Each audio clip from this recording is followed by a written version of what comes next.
Então vamos fazer o exemplo da área do círculo que foi mostrado nos slides. Aqui eu tenho aberto o deve-ser já com um arquivo aberto e com o mínimo que tem que ter no nosso programa para ele executar. Relembrando rapidamente, a primeira linha, que tem o jogo da velha include, serve para incluir um outro arquivo no nosso programa, que nesse caso é esse arquivo aqui, stdio.h. Então ele tem que ficar entre esse menor e maior. Lembrando que esse arquivo, o que tem nele? Por que a gente precisa incluir esse arquivo? Porque a gente vai usar as funções que estão declaradas nesse arquivo. Por exemplo, a função para imprimir alguma coisa na tela. Então esse é o mínimo que tem que ter o nosso programa. Tem que ter o int main. Main é a nossa função principal. Toda função tem que ter parênteses. E essa função é do tipo inteira. Mais para frente a gente vai entender por que disso daí. Tem que abrir e fechar as chaves. E dentro aqui das chaves, né, entre elas, a gente vai escrever o corpo da nossa função main. E é exatamente isso que o programa vai executar. No final da função main, então a última linha vai ser return 0, ponto e vírgula, que indica que acabou a função. Mais para frente a gente vai aprender sobre funções. Então agora o que a gente tem que fazer? Tem que escrever o corpo da função.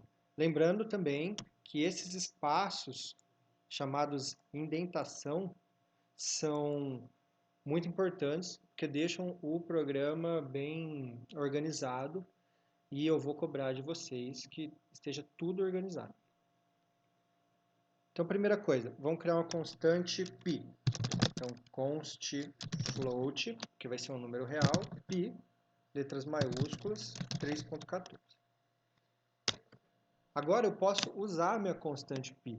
Se eu quiser, por exemplo, só imprimir na tela, printf, %f, π. Então, printf é a função que imprime na tela, parênteses. A primeira informação que eu passo para a função é um texto, sempre. Então, texto é com aspas duplas. %f. %f vai ser substituído por um float, que é o π. Então, eu separo o texto da minha constante com vírgula.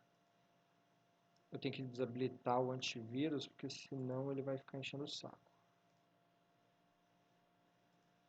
Então agora, lembra que tem que clicar aqui, compilar e rodar, ou apertar F11. Ele vai executar o meu programa e vai exibir aqui a minha constante. Então, tudo certo. Agora eu vou continuar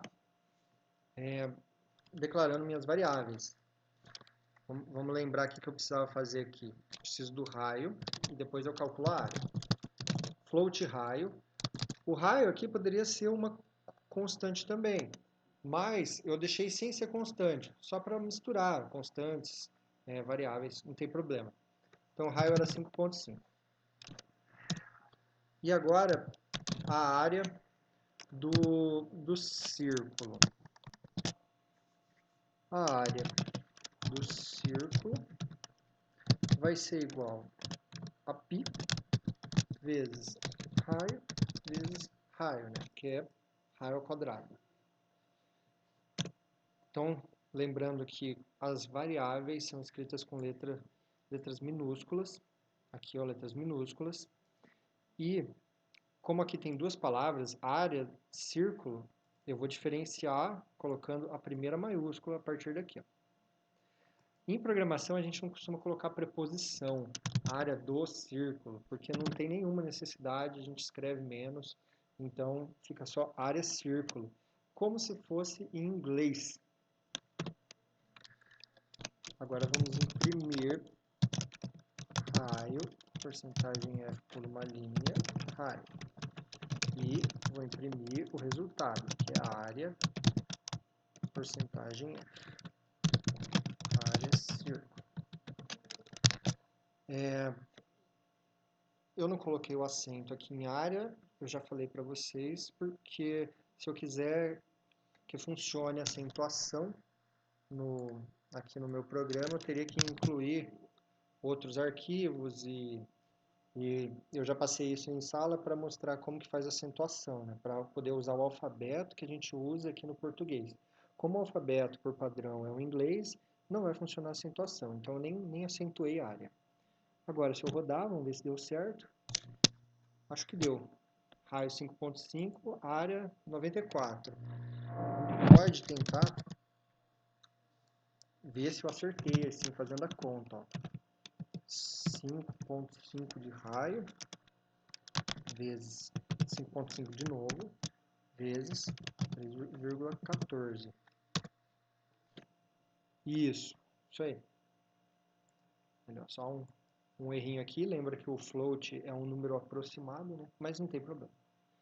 Então, foi calculado a área do círculo. Esse é o exemplo da aula. E, por enquanto, dessa aula é isso. Então, a gente vai para a próxima aula agora.